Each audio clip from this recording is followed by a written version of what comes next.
Bonsoir Patrice. Bonsoir Fante. Alors dans cette page éco, on parle d'une entreprise, Olam, une entreprise très controversée qui prend de plus en plus de poids au Gabon. Et c'est un rapport paru le 29 mai dernier qui a donné un coup de projecteur supplémentaire sur ce groupe singapourien, un géant de l'agroalimentaire, un groupe spécialisé dans le négoce et le courtage des denrées alimentaires, plus de 23 000 employés, un chiffre d'affaires de 11 milliards de dollars.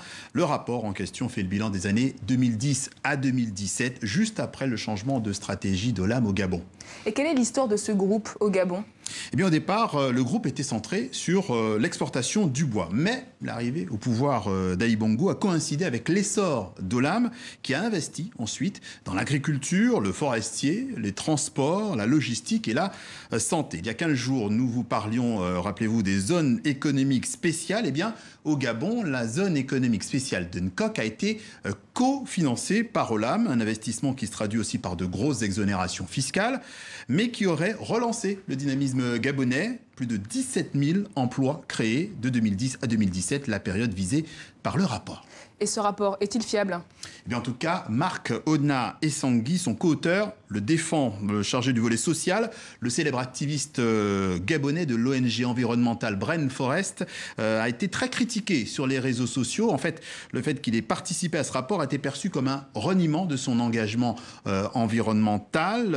Certains l'accusent de corruption et au final, il a jugé nécessaire de s'exprimer dans une vidéo postée sur sa page Facebook. On l'écoute. Mais quand un cabinet sollicite notre expertise, on leur apporte. Mais le jour de la présentation du rapport, écoutez, je suis là.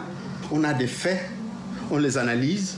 Maintenant, ces faits peuvent être avérés ou non avérés. Il appartient à l'intelligence de chacun de trier, c'est tout. Mais ne me reprochez pas d'avoir pris part à la présentation d'un rapport.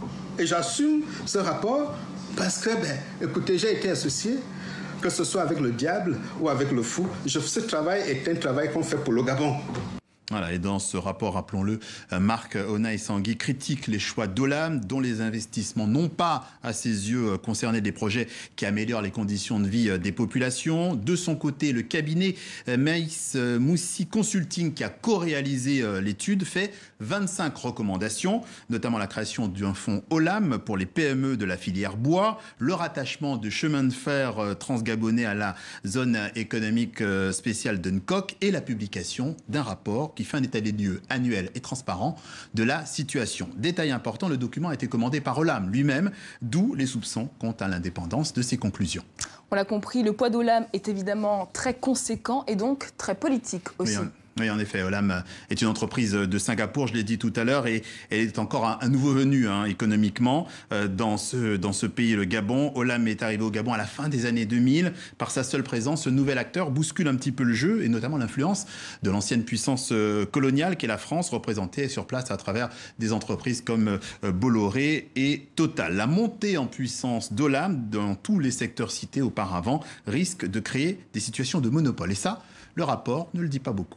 Et tout à fait autre chose, Patrice, un mot du sommet du COMESA reporté au mois prochain. Oui, les pays membres du marché commun de l'Afrique australe et orientale devaient initialement se retrouver depuis le 1er juin dernier à Bujumbura au Burundi. Une dizaine de jours de sommet reprogrammé en fait pour la 3e fois depuis l'an dernier, cette fois pour des circonstances imprévues. C'est très sibyllin. Il devrait, sauf revirement de dernière minute, et ça ce n'est pas à exclure, se tenir en juillet en Zambie, à Lusaka.